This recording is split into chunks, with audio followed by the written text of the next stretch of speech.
I figured once the fences were mended and the field set right, they'd disappear back into the trees. That's usually how supernatural phenomenon goes, and you're scratching your head wondering what just happened. But life had other plans. The storm hit in the dead of night. Wind howled and tore the valley apart. Rain came down sideways. Lightning split the sky, and the thunder rattled my teeth. I was in the barn trying to hold the door shut. When I saw a movement at the tree line, I saw them heading toward the barn. Dark shapes silhouette against lightning. They walked up to me.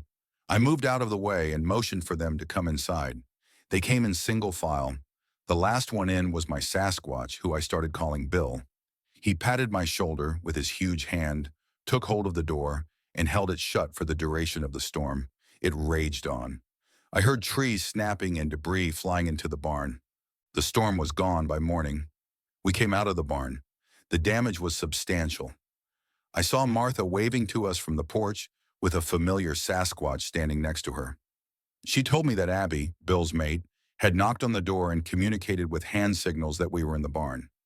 Abby stayed the night with Martha in the house so she wouldn't have to be alone. Bill surveyed the damage and signaled to the others. They got to work immediately clearing brush and debris. I tried to help, but Bill gave me a cross look and pointed to the porch.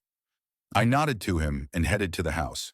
Martha and I got them some water, food, and a case of beer. Bill nodded his approval.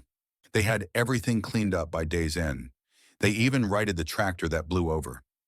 I walked over to Bill and patted him on the forearm and told him, "Thank you."